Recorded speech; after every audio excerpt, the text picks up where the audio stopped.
nzembo mopepe ngana kopebaka hoyo ya bato nyonso mosuni ya nzoto na nga suka elengi moto nyonso akoluka kaka kute mama lwambo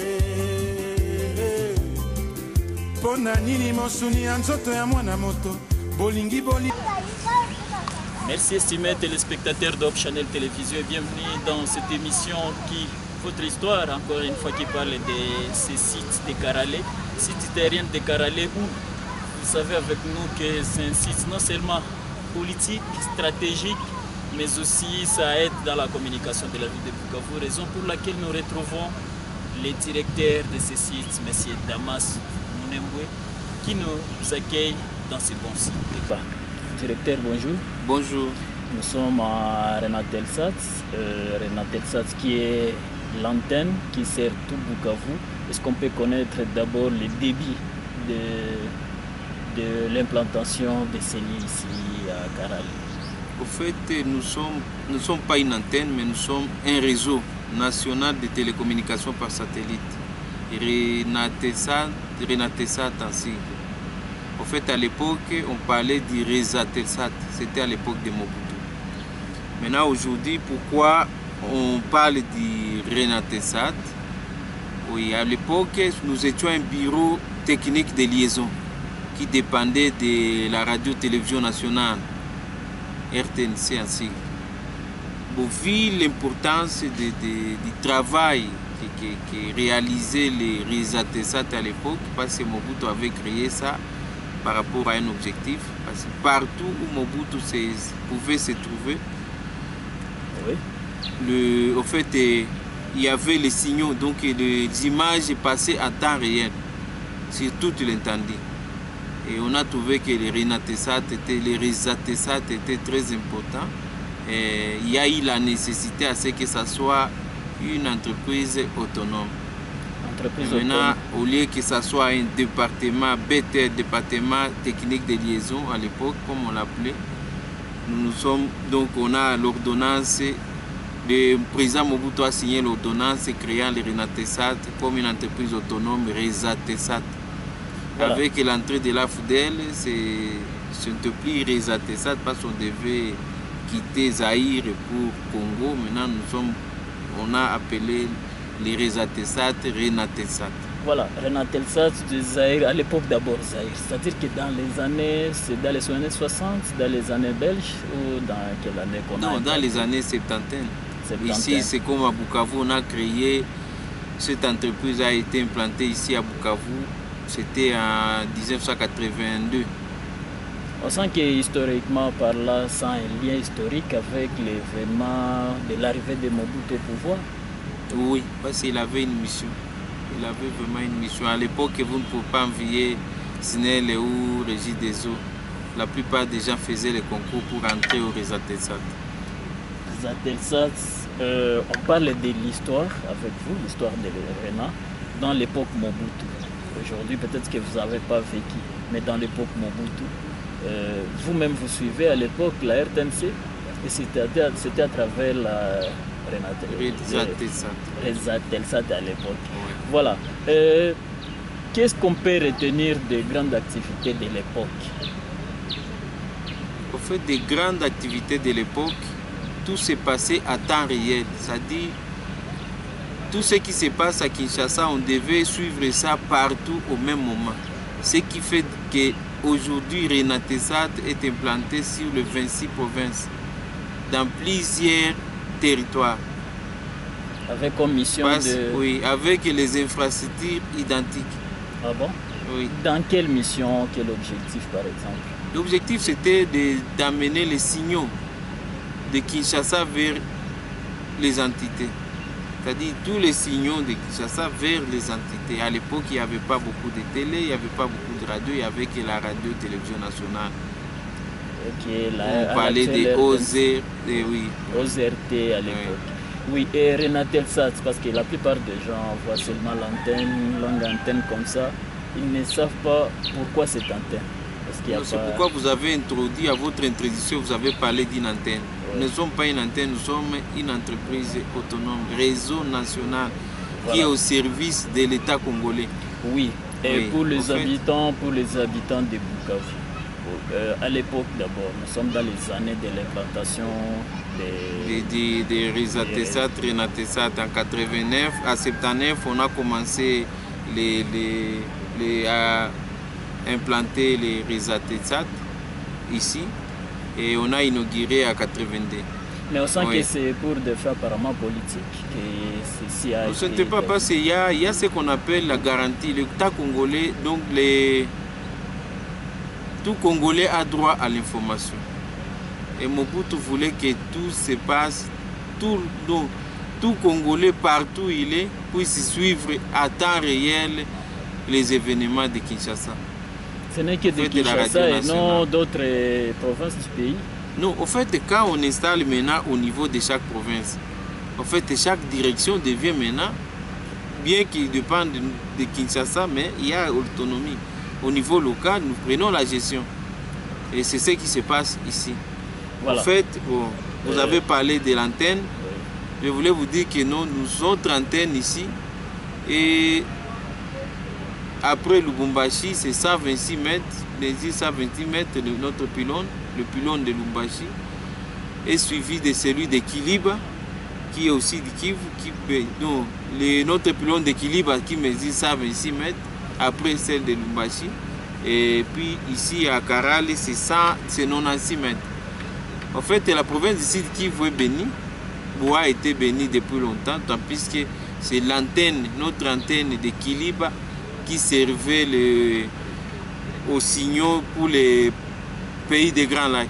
À l'époque, au Rwanda, il n'y avait pas la télé, au Burundi, il n'y avait pas la télé. Ce qui fait que c'est la télévision zaïroise à l'époque, ou la télévision congolaise qui était suivie. Que nos parents appelaient Télé Bukavu. Oui, oui, c'est ça. Voilà. Et parlons un peu de... Parce qu'on parle de Renatelsat.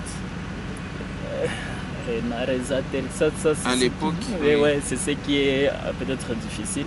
Est-ce qu'on peut connaître à travers vous d'abord les successions en termes de direction du site?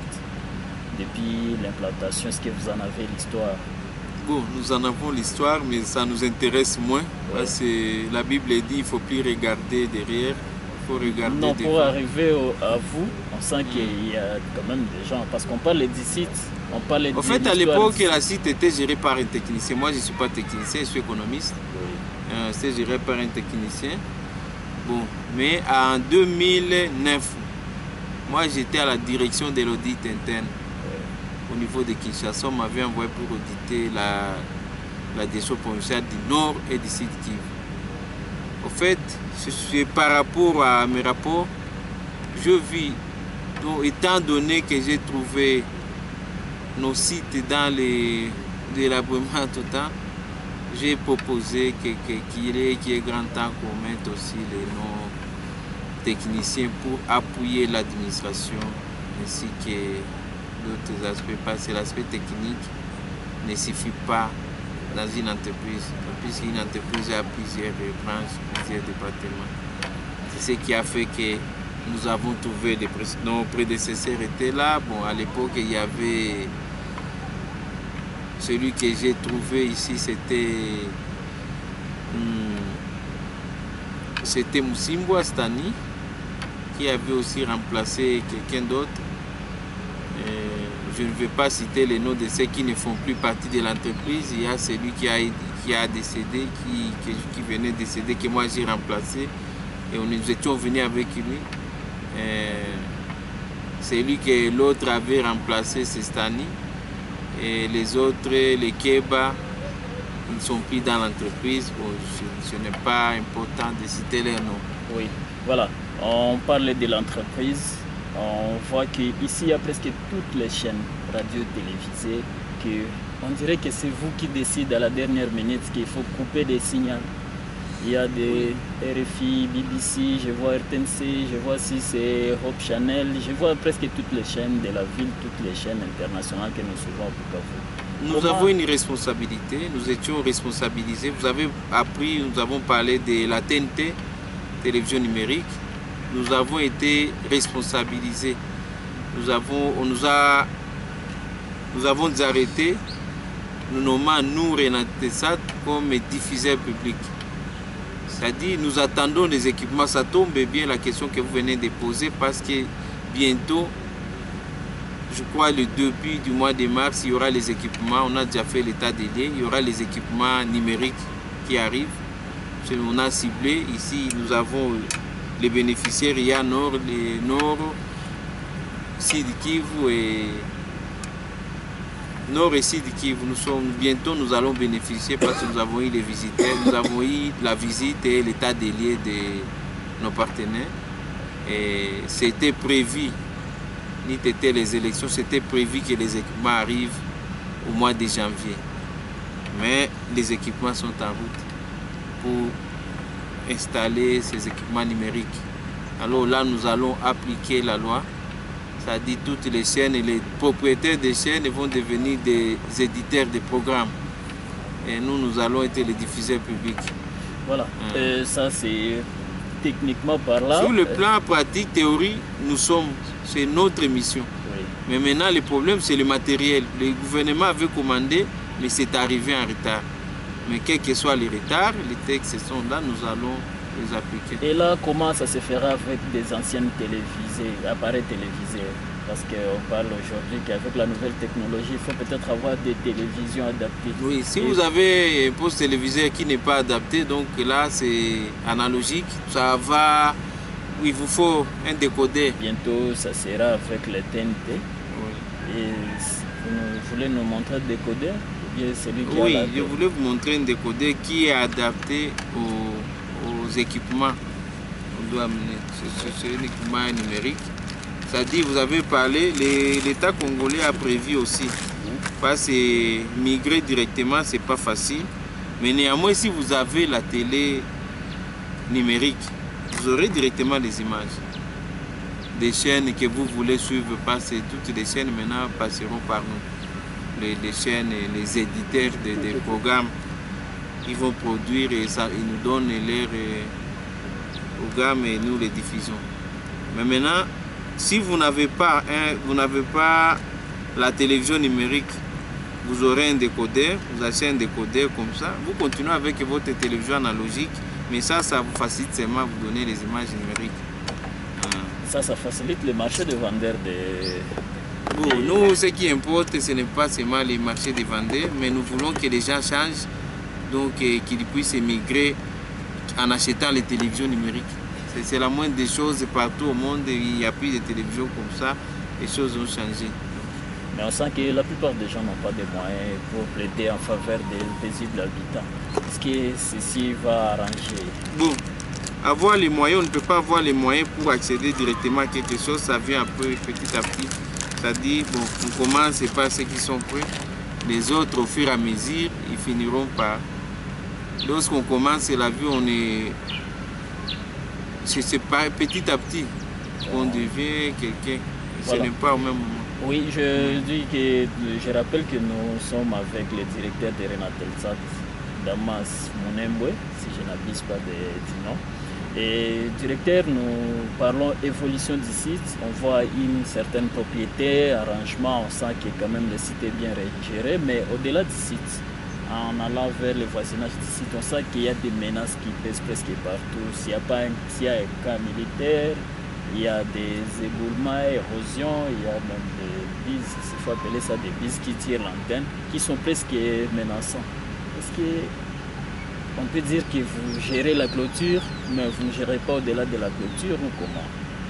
Non, ce que je disais, depuis que nous sommes à la tête du Renatelsat, nous avons fait face à plusieurs problèmes. Non seulement les problèmes de Bukavu, nous avons aussi, si vous êtes à la direction provinciale, nous avons les problèmes d'équilibre, nous avons les problèmes de sang. Le problème, c'est quoi? La plupart des concessions de l'État n'ont pas de documents. C'est ça le problème. Parce qu'on dit que l'État est propriétaire du sol et du sous-sol. Donc là où les propriétés, là où l'État a érigé une antenne, prenons tout au long les antennes de la SNEL ou quoi, partout vous passez, donc il n'y a pas de document. Mais néanmoins, mais maintenant, pour le moment, nous nous sommes réveillés. Et Au moment où je vous parle, depuis que nous sommes là, nous avons un titre, un certificat pour Kiliba. Nous avons protégé, nous avons préféré protéger, commencer par. Et nous sommes là, nous avons protégé Kiliba, nous avons protégé Sangue, Kabunambo, nous avons notre concession là-bas. Quand vous allez en allant vers Ouvira, vous allez voir, il y a des antennes quand vous arrivez à Sangue. Et c'est là où les gens ont une bonne connexion. Même pour Et à Bukavu, à Bukavu, nous avons un titre, ne vous en faites pas, nous avons un titre, je peux même vous le montrer. Ce qui fait que nous avons un titre pour Kiliba, nous avons un titre pour Sangue, Kabunambo, nous avons un titre pour Karale. Les gens se détournent. Et même si on peut spolier, parce que vous savez, les gens manifestent toujours un signe là de pauvreté, en disant que non, il faut aller envahir là où il y a une concession de l'État, peut-être on pourra nous laisser un jour. Mais ils oublient qu'ils sont dans notre titre. Dans votre titre, alors on peut... Non, ils sont dans notre titre. Oui, on peut parler de combien d'hectares par exemple? Combien d'hectares? Je crois que je peux vous montrer les documents. Je peux vous montrer les documents. En attendant l'arrivée du document peut-être, est-ce que vous estimez que la construction de ces maisons-là sont des menaces directes pour le site? Non, ce sont des menaces.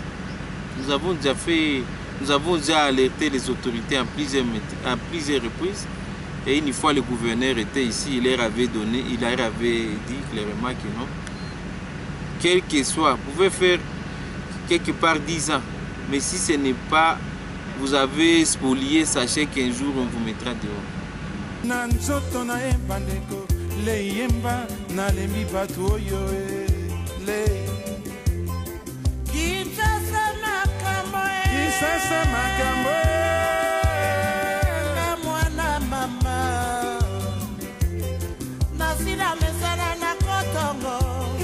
Nous sommes sur les coins des Noba qui soutient notre pylône pour le signal de télécommunication. Ici, nous sommes dans un grand danger parce qu'il y a le cultivateur qui viennent et ils sont en train d'abîmer déjà. Si vous regardez convenablement ici, vous allez voir qu'il y a déjà des fils pour le loba qui sont déjà rouillés. Et ça, c'est un danger dans les jours à venir. Et si on ne prend pas des mesures préventives pour sécuriser ces bobas, alors nous serons dans une pénurie dans les jours à venir. Je sais, nous allons prier aux autorités concernées de pouvoir prendre des mesures palliatives pour que cette situation soit décantée le plus tôt possible. Et qui font ça? Ce sont les voisins, et d'ailleurs ce sont des spoliateurs, ils sont venus, cultivent, on les interdit toujours mais ils ne veulent pas comprendre. Alors nous prions à l'autorité, à la hiérarchie de prendre des mesures purement préventives pour que dans les jours à venir nous ne soyons pas dans la pénurie des signaux qui proviennent de Kinshasa pour les émissions télé, les émissions radio aussi. Sinon dans les jours à venir, on n'aura pas un signal de qualité pour pouvoir alimenter toute la ville. Et si ça continue à toucher, est-ce que ça peut faire tomber l'antenne? Oui, si un de fils pour des soutiens tomber, ça va déséquilibrer l'antenne parce que l'antenne a une longueur de plus de 96 mètres. Alors si un seul fil cédé, alors ça sera un déséquilibre et dans peu de temps on peut voir l'antenne commencer à bouger et là les travaux qui sont toujours d'habitude effectués dedans ne seront plus effectués. Voilà. Et c'est que pour vous, vous estimez combien de maisons autour de ces pylônes ici? Actuellement nous avons plus de 10 maisons, et ces gens, ce sont des spoliateurs. Parce que les terrains de Renatelsat arrivent jusqu'au niveau de la route et ils ont spolié. Ils ont déjà pris une partie et ils mettent l'antenne en danger. Parce que le fait de cultiver comme ça, même on avait demandé à nos agents de canaliser cette eau pour que ça ne puisse pas passer ici. Ils ont bouché les canals que les agents avaient creusés là-bas. Et vous voyez vous-même comment l'eau continue à couler sur la fondation du Baobab. Voilà, et vous avez passé le message. Qu'est-ce que vous pouvez appeler aux habitants vivant aux alentours, c'est ça? Le message que nous cessons de passer, de communiquer, et qu'ils abandonnent cette pratique parce que c'est un bien public qui nécessite aussi la protection publique. Si le public ne veut pas protéger ses biens acquis, alors dans les jours à venir, ces biens publics aussi sera endommagé, sera abîmé. Voilà. Je vais parler avec qui? On discute avec qui? C'est Gaspard Maroy, il est chargé des projets Renatel Sati. Merci. Ils savent, tels qu'ils sont là, ils savent. Et la plupart, ils ont des documents, des documents qui ne sont pas conformes. Ils ne sont pas conformes, tant pis si l'État ne peut pas se contredire. Il y a un titre pour la concession et il y a maintenant à l'intérieur, les gens viennent en cours avec des petites noms. Mais on sent il y avait une perturbation politique d'une vingtaine d'années. Est-ce que cette perturbation ne devrait pas pousser à ces gens d'avoir aussi des documents officiels de leur parcelle? Non, les documents qu'ils ont, on a déjà recoupé les documents, ce sont des documents de magouilles. Ce ne sont pas des documents officiels parce qu'on ne peut pas empiéter, c'est compliqué. Bon, je ne suis pas en train de les défendre, mais vous estimez à combien les dégâts? Non, moi j'estime les dégâts parce que partout où nous sommes, et beaucoup de gens en savent, il y a ce qu'on appelle le périmètre de sécurité. Une antenne, dès que ça tombe, on doit prévoir, dès que ça tombe, il ne peut pas y avoir des maisons là-bas. Et on doit laisser ce qu'on appelle le périmètre de sécurité pour protéger les gens. Et les périmètres maintenant, quand ils viennent, de combien en termes de 50 mètres.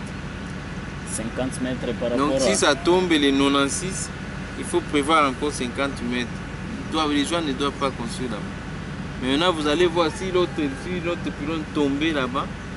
Et là, on n'a même pas. C'était prévu là, partout où nous sommes, c'est vide. La population ne peut pas venir construire à côté. Mais c'est parce que les gens s'entêtent et c'est parce qu'ils estiment que non, il n'y a pas quelqu'un derrière pour les faire pression. Mais un jour, ils vont subir.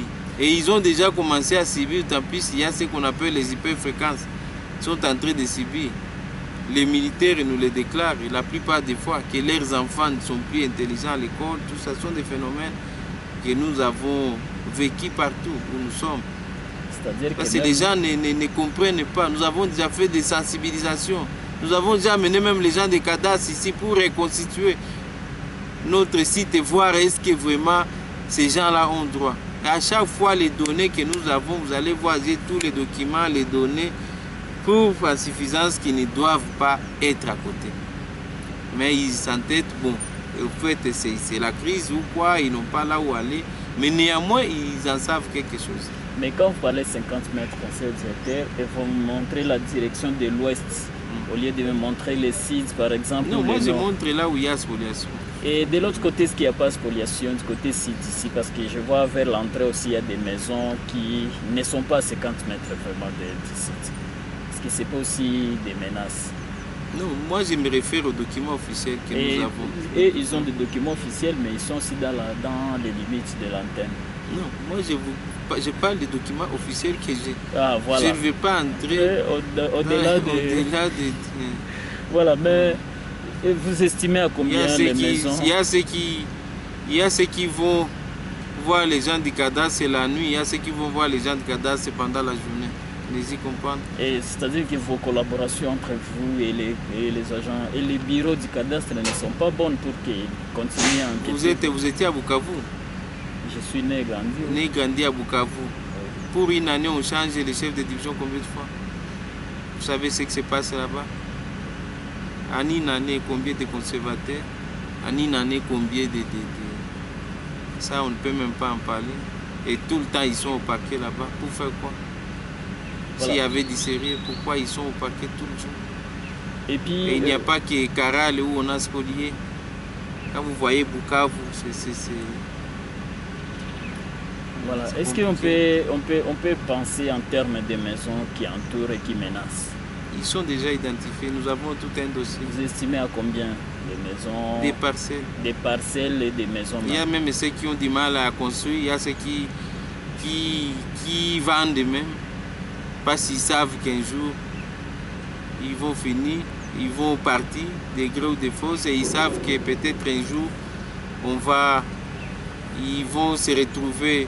Maintenant, là, ils sont comme des locataires du Renatel Sati qui ne payent pas, mais Ce sont des locataires. Oui, parce qu'ils sont dans notre document, dans notre concession. Et les maisons qu'on peut estimer, bon, c'est une trentaine, 37 qu'on avait identifié lorsque les gouverneurs du chambre étaient venus ici. Voilà, personnellement, je suis passé ici avec des ministres en termes de reportage. On est arrivé, même avec les gouverneurs, je pense que j'étais encore là. Et on sent que vous présentez les mêmes problèmes pour les sites. Oui, parce que ça Tous n'a les pas... années, c'est presque le même problème. C'est une façon de prévenir. Parce que les jours où il y aura des dégâts, qu'ils savent que non, nous avons toujours prêté, nous avons plusieurs correspondances. Nous avons même des correspondances où le gouverneur avait instruit les procureurs et les commandants de la région. Nous avons des correspondances. Et c'est une site très stratégique et que vous avez l'obligation de protéger. Voilà. Et chose grave, nous avons ici les équipements de l'armée, la police, tout ça, tout ça. Donc ils ont tout. Donc chacun devait seulement prendre l'initiative de protéger au lieu de voir une seule personne comme gouverneur. Donc ils devaient parce qu'ils savent que c'est une site stratégique. Et les éléments de la police, de l'armée, eux-mêmes ne suffisent pas pour sécuriser les sites. Non, ça c'est une site stratégique, c'est le pouvoir. Oui, parce que les parcelles aussi, s'ils interdisent des constructions, comme aujourd'hui on a pris la 33e région, a mis des bases militaires. Je ne parle pas des points militaires dans les cimetières pour protéger contre les constructions anarchiques. Je demande maintenant par rapport à ces militaires que nous voyons, les voyants militaires, d'ailleurs il faut les qualifier comme ça, que nous voyons qui protègent toujours les sites. Est-ce qu'ils ne peuvent pas sécuriser les constructions qui avancent? Parce que moi-même je viens de là. Non, je vous dis que nous avons, chaque année, nous présentons la situation auprès des autorités. Sortant comme entrant. Nous allons vers eux. Nous avons déjà présenté la situation auprès du général, l'actuel. Il a déjà été ici. Chose grave, il était venu. Malheureusement, il était venu ici un certain dimanche. Pendant que nous, on n'était pas là les dimanches. Mais il a vu. Il avait déjà réussi. Il avait déjà envoyé donc, ses collaborateurs. Il en savent, tant plus qu'ils ont des équipements ici. Mais moi, je pense qu'on ne devait même pas faire des efforts. Il n'y avait même pas des efforts à faire. Tant plus que c'est quelque chose qui date depuis longtemps. Et je vous assure que ni TT, les pressions que nous faisons, ils allaient déjà construire ici. Donc ça allait être pire. Ça allait être pire. Ici, on a commencé par fermer, ça allait être pire. Ils voulaient même faire des boutiques là-bas. Ils commençaient à creuser la route. C'était terrible. Mais il y a eu des instructions. On ne peut pas dire que les autorités ne font rien. Mais il y a eu des instructions. Les interdisant de ne pas construire. Et quand on les avait interdits de ne pas construire, c'est sûr et certain que non, les autorités savent que non, ce sont des spoliataires. Et comme ce sont des spoliataires, nous étions pendant la période des élections, on ne pouvait pas peut-être les chasser ou pour que chacun voyait ses intérêts, comme c'était des électeurs. On devait les laisser et avec la suite, voyons voir s'ils vont continuer à... Voilà, retournons un peu dans la concession. On sent une structuration bien faite parce qu'on a passé dans différents bureaux. On sent, c'est quoi le secret de cette propriété ici? Nous, c'est une discipline et la bonne gestion. La bonne gestion, ce n'est pas seulement les finances. La bonne gestion, il y a la gestion du personnel, il y a la gestion des infrastructures, il y a la gestion du patrimoine de l'État. Il y a tout ça. Et une discipline au travail. On ne peut pas refléter l'image que l'État congolais est pauvre en tout. Non. Parce que chose qu'on nous nomme, on nous dit, vous devez avoir l'esprit d'initiative. C'est-à-dire, vous devez avoir l'esprit d'initiative, c'est-à-dire, vous devez créer. C'est ce que nous avons des collaborateurs à qui nous demandons aussi d'avoir l'esprit d'initiative en nous proposant des petits projets. Que ce soit qui cadre avec le social, que ce soit qui cadre avec la technique. Hein? Tout ce que vous avez vu, par exemple, ça c'est l'initiative de nos techniciens. Ils disent, voilà, nous pouvons avoir pour bien communiquer. Quelqu'un qui est sur pylône, on peut faire tel déploiement, mais on peut causer directement. Il sait que non, voilà, il y a ça. Au lieu de monter sur pylône avec nos téléphones ou les unités pour charger. Donc, ce sont des initiatives. Et voilà. Ça nous permet d'évoluer. Et sans oublier avec Dieu aussi. C'est tout ça, parce que sans Dieu, on ne peut rien faire. Voilà. Quand nous parlons de la sensibilité, nous avons aussi plusieurs obstacles. Lorsqu'il y a des foudres, lorsqu'il y a beaucoup de choses, les équipements tombent en panne. Mais ça, sans Dieu, on ne peut rien faire. Voilà, des équipements attaqués par des foudres. Il y a, dans l'histoire, nous, on a vécu dans des avenues ici à côté. Lors des années 2000, si je n'abuse pas, on sent qu'on attaquait toujours ces sites ici. Il y a de Mai Mai, on parlait des Mai Mai qui attaquaient toujours ici. Quand les militaires arrivent, ils veulent toujours arriver d'abord ici. Pourquoi ils envient ces points ici? Oui, vous avez suivi avec nous un jour où à Kinshasa, ils se sont réveillés, la RTNC voulait pas Mukongobi, là, vous savez. Au fait, ici, il y a non seulement les équipements de la télévision nationale, il y a aussi d'autres équipements. C'est-à-dire, ici, nous avons... La province est gérée à partir d'ici. Parce que je vois tout ce que nous avons ici, les chaînes étrangères, les partenaires au gouvernement, notamment la RFI, BBC. Il suffit seulement que la RFI soit coupée. Vous savez comment la ville est, c'est comme si endeuillée. Il suffit seulement que la RTNC soit coupée. Donc tout ça. Donc il y a même, quand on parle des équipements de l'armée, pas de ces polices, tout ça. C'est ce qui sécurise la ville. On va vous sécuriser sur base de quoi? Ils vont vous sécuriser sur base de leur téléphone. Non. Il y a tout ça. C'est pourquoi c'est une site qui doit être vraiment sécurisée. Depuis l'époque ici, il y avait des JR. On ne sait pas la configuration actuelle. Mais si Caral est occupé par les groupes rebelles, donc sachez que c'est tout Bukavu qui en pâtisse. C'est pourquoi nous devons veiller. Nous devons veiller. Ici, ce n'est pas seulement l'administration, il y a aussi l'essence, l'esprit de la sécurité au fait. L'intelligence doit primer aussi. Oui, on sent qu'il y a des ordres en ordre. C'est-à-dire que même vous pouvez donner des ordres à toutes les chaînes ici pour qu'ils se mettent à Bukavu. Donner, non, en respectant la procédure. Si quelqu'un respecte la procédure, on ne peut pas accepter que quelqu'un vienne fonctionner ici chez nous pendant qu'il n'a pas de documents officiels. Il doit avoir le permis d'exploitation, il doit avoir ce qu'on appelle l'autorisation provisoire, il doit avoir... Nous nous référons à des documents. Nous nous référons à des documents. On ne peut pas construire un état de droit où règne, je ne sais pas, le désordre, non. Nous devons mettre de l'ordre. Actuellement, ce n'est plus comme à l'époque où vous venez, nous on était ici, on a envoyé comment les choses se passaient. Non, on a mis fin à tout ça. Vous venez, vous devez annoncer bien avant. Parce que bien que vous pouvez avoir des équipements ici, ce n'est pas seulement vos équipements qui sont là. Vous pouvez saboter l'équipement de l'autre. Donc nous veillons, il y a une vraiment discipline, on doit annoncer, on doit savoir comment, qu'est-ce que votre intervention consiste à quoi. Donc c'est tout ça, il y a de l'ordre. Oui, mais on sent, vous avez beaucoup plus parlé qu'ici c'est le gouvernement. Mais en regardant, bon, on sent qu'il y a des chaînes qui sont hostiles à certains comportements gouvernementaux qui émettent à partir d'ici, je cite l'exemple RFI qu'on a coupé plusieurs fois parce qu'on parle de son hostilité envers le gouvernement. Ne vous en faites pas, RFI ce n'est pas... RFI il est partenaire au gouvernement. RFI est installé presque dans beaucoup de villes en République démocratique du Congo. La RFI, le gouvernement n'a jamais été opposant, donc n'a jamais été contre la RFI. Mais néanmoins, le gouvernement n'est pas d'accord avec quelques informations que la RFI diffuse.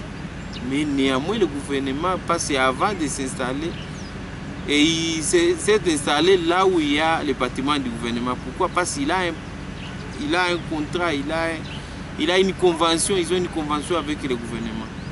Oui. Mais néanmoins, lorsqu'on coupe, c'est juste pour les amener à bien réfléchir. Mais pas parce qu'ils sont ennemis, non. Être ennemis, on pouvait dire que non, ils doivent prendre tous les équipements partir avec. Mais néanmoins, quand on leur demande de revenir à l'ordre, c'est tout ce que le gouvernement on coupe pour leur montrer que non, ce qu'ils ont dit, ce n'était pas dans le bon. Et vous avez suivi tout ce qu'ils disaient. Est-ce que c'était une réalité? Et ils voulaient nous amener en quoi? Aujourd'hui, nous avons passé les élections. Ils disaient que les élections n'auront pas lieu. Et ils parlaient que non, il n'y aura pas même maintenant la passation de pouvoir. Vous avez vécu tout ça. Mais maintenant, entre nous qui sommes dans le pays et eux qui sont à distance, qui donnent la vraie information? Vous savez, quand les étrangers viennent, ils sont soumis à plusieurs conditions. Et lorsqu'on accepte que quelqu'un commence, vous vous rappelez de la radio Okapi, on ne peut pas le dire. La radio, à l'époque, il y avait une radio là, à l'époque de guerre, il y avait tout ça. Hein? Non, il y a quand même une qualité.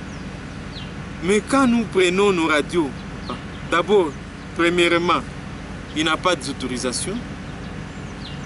Deuxièmement, il n'y a même pas les avis favorables, soit c'est ça ou quoi. Il n'y en a pas où du ministère. Ils n'ont pas des autorisations ni provisoires. Donc, je vous dirais, à un moment donné, nous étions en réunion, nous avons sensibilisé, pas plus tard que les mois passés, on était dans une commission avec l'ANER, où identifier et localiser où se trouvent les chaînes radio et télévision. Nous avons une liste. Combien sont en ordre? Ici, dans la ville de Bukavu, 34. Dans la province de Kivu, 85. Mais combien sont en ordre? Vous pouvez avoir pitié du gouvernement. Il faut citer, mais 5. pas citer les noms. 5. 5 seulement. Oui, c'est bon. Et les problèmes, vraiment, c'est connu. Aujourd'hui, même un blanc vous dit, vous ne pouvez pas même passer, dormir avec votre téléphone au lit. Tout ça sont des conséquences. Maintenant, imaginez-vous quelqu'un qui est au centre, là où il y a tout. Là où il y a tout. On vous a dit, à la longue, il y a des fous. À la longue, il y a des problèmes très graves. Quand on se réfère, on voit les anciens du Renatessa, du Rezatessa, ils sont où? Combien sont en vie? Et même s'ils sont en vie, ils ont quel comportement? Non, ils ont quel comportement? Ils vous prennent beaucoup d'alcool, sont dépassés. Et donc, c'est compliqué. Tout ça, c'est parce qu'ils sont touchés par... Même les militaires qui ont fait longtemps, on ne peut pas faire longtemps dans nos sites comme ça. Donc dans nos sites, vous pouvez venir, on appelle ça quoi, une position. Vous ne pouvez pas construire un camp militaire, non. C'est une position. Vous venez avec les tentes, on vous met là-bas, après quelques mois, il y a des rotations. Mais vous y restez. Vous allez voir les conséquences à la longue, pour les enfants même, pour les familles. On en parle tous les jours. Pour des familles. À quoi bon d'avoir beaucoup d'enfants, beaucoup de gens, mais qui ne sont pas... Hein, qui ne réfléchissent plus, qui n'ont plus d'intelligence. Même les militaires, il y a quelqu'un qui est venu nous dire la fois passée qu'il a vraiment un niveau équité. Un militaire. Et c'est vraiment une site appropriée à y rester avec les enfants ou la famille. On dit toujours, mais les gens C'est-à-dire ils viennent construire, vous allez voir, il faut passer, demander, ils ont fait combien de temps, mais maintenant leur poser la question, il faut voir des enfants qui sont là. Hein? Des enfants, il faut aller voir. Vous allez voir seulement à regarder qui est intelligent, qui est intelligent. Même leurs parents, la façon de réfléchir. Il y a des familles là-bas. Non, il y a des problèmes très sérieux. Et c'est ça notre... Si nous nous sommes vraiment soulevés, c'était à cause de ça. Il ne faut pas que demain qu'on dise, oh, l'État est là sur le Cambodge, oh, ça sera trop tard. Et pendant que nous parlons, c'est trop tard, il y a déjà des conséquences. Qui casse la tête et quelqu'un devient... Donc, vous allez voir, c'est terrible. Et il faut quoi pour protéger tous ces mondes contre ces... Non, il faut prendre des mesures, l'État doit s'imposer. L'État doit s'imposer. Vous voulez que quelqu'un reste quelque part parce qu'il veut une parcelle. Il va commencer à y mettre au monde là-bas et rester là-bas et vivre là-bas, toute sa vie là-bas. Mais celui-là, il ne faut plus les compter parmi les Congolais. Ou il n'est plus normal. Mais on voit parmi les agents, il y a ceux qui ont duré ici longtemps. Non, moi je vous ai dit la question, posez la question. Vous voulez ensemble qu'on identifie les anciens du Rezatessa? Non, partout. Moi, j'ai une idée. Vous voulez qu'on identifie? On vous dit tel n'est plus là, tel. Lui, il en connaît quelque chose. Il rit, il connaît. Non, il y a des conséquences. Maintenant, comme l'État est là pour protéger la population et l'air bien, on doit aussi protéger cet aspect. Voilà. Qu'on semble ignorer, qu'on semble minimiser, mais c'est ce qui est très grave. Oui. Vous avez maintenant la langue, pourquoi, à quoi bon d'avoir déjà la langue? On veut les élections, non. On ne veut pas les élections, oui. On veut les élections, non. Est-ce que ce sont des gens qui réfléchissent ou il y a déjà quelque chose? Mais il faut regarder maintenant d'où vient ce phénomène. D'où vient ce phénomène? Il y a déjà... Tout ce qu'on peut proposer, ils ne veulent pas. Voilà. On demande de prier, non. On ne doit pas prier. Assez appelé ça. Donc on reste comme ça maintenant. Il y a des phénomènes. Quelqu'un devient fou déjà, mais sans le savoir. Demander son origine. Demander là où il a habité. Demander-lui où se trouve sa parcelle. Il y a trop de problèmes et trop de... C'est là où c'est l'aspect que l'État devait comprendre. Oui. S'il faut prendre des dispositions, s'il faut prendre des mesures, en tout cas, on prend ces mesures sans pardon. Qui habite tout au long, dans les cimetières, pas à côté des cimetières. Là où on a eu à enterrer des cadavres, des années. Vous pensez que celui-là, il va réfléchir comme qui? Il va être comment? Donc, allez-y comprendre. On a enterré des gens là-bas. Toi, tu viens, c'est là où tu trouves une parcelle. Tu commences à vivre là-bas. Tu es au milieu de nous. Quand on parlait à l'époque, nous étions comme encore des enfants, on parlait des associés. Même quand vous passez à côté de ce cimetière, il ne faut pas même regarder. Quand vous regardez là-bas, il faut... Donc, tout ça. Pourquoi? Mais maintenant, aujourd'hui, les gens commencent à y vivre. On peut même déterrer. Non. Il y a des choses où l'État doit prendre des mesures. Ça, on ne va dire pas avec ça. Voilà. Oui, directeur, on va terminer. Quel est le conseil que vous en faites, en fait, tous ces habitants qui envahissent ces sites, qui ont seulement la volonté de venir vivre ici, ils piétinent les limites du site en soi et consorts. Vous avez un message particulier pour eux? Au fait, le moment arrive parce que lorsque l'État congolais a une concession, certes qu'il y a des projets. Bon, peut-être ça a traîné, mais le Renatessat a des projets, le gouvernement congolais a des projets vis-à-vis par rapport à ces sites, par rapport à ces concessions. Parce qu'aujourd'hui, la poste n'existe plus. Bon, bien qu'on peut avoir la poste, mais les réseaux, la télécommunication. À l'époque, il y avait même des publiphones. Vous pouvez entrer quelque part et vous appelez directement. Vous pouvez appeler en Europe, vous appelez quelqu'un qui est... Donc, il y a beaucoup de projets que nous devons réaliser. Et la colline aussi, ici, c'est une colline vraiment qui devait être vraiment protégée, qui doit être bien protégée parce que c'est une colline qui est incontournable à Bukavu, de par les études, et de par sa position stratégique pour la vie de Bukavu et même par rapport à nos voisins. Ici, on a fait les études. Les études nous démontrent qu'à partir d'ici, nous pouvons, avec nos antennes qui sont à Kamachuli, nous avons nos antennes qui sont à Kabunambo et avec les antennes de Kiliba, vous pouvez, même jusqu'à Tanzanie. Donc il y a, c'est faisable. On n'a plus à faire les études. Et vous savez que les études ne coûtent pas moins cher. C'est pour vous dire que non, protéger une site de l'État, c'est protéger aussi indirectement la population. C'est protéger aussi la population. Oui, vous avez des agents, avez-vous un message particulier pour eux aussi? Parce que vous avez dit que même eux, ils peuvent avoir déjà des séquelles. Est-ce que vous avez des messages aussi pour eux? Oui, nous faisons travailler nos agents, ils travaillent en tour de rôle. Ce n'est pas pour rien. Ils ne passent pas la nuit, donc ils travaillent en tour de rôle. Non seulement ils ne passent pas la nuit ici, c'est pourquoi nous avons mis... il y a des dispositions à ce qui concerne la télécom, à ce qui concerne la communication entre les agents. Et nous avons mis sur pied quelques stratégies au fait. nous aider à éviter des maladies. Alors. Oui. Voilà, mais néanmoins, avec les travailleurs, ils travaillent en tour de rôle, c'est pour les protéger contre ça. Et ils ne passent pas la nuit ici.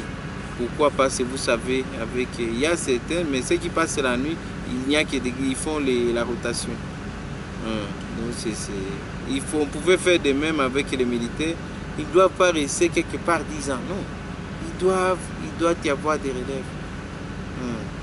Voilà, mais merci le directeur de nous avoir accueillis dans votre site pour parler en long et à large sur différentes, non seulement différentes activités, mais aussi de l'histoire, des travaux, comment ça évolue, même des menaces qui marchent dans le sens du site.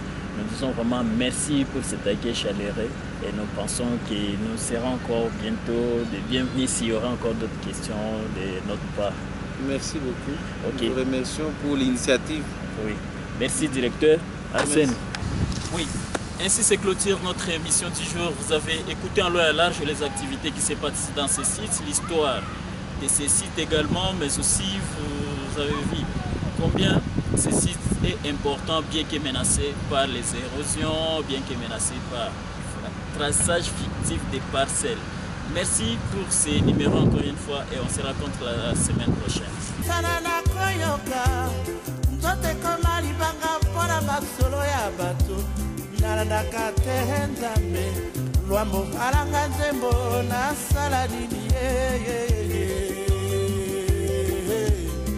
Bato mobimba bakovanda se masolo ya bato balingi kodestabilize bato nyonso bandeko tosala nini na matongi kisase kompeba na matongi kotongo bato butu moi kaka kolembe te lei soki olandi bato oyo bandeko okoya kobunga nzela ya mosala okotika bana na mwasi basufri mpo na bango lei yemba bandeko lei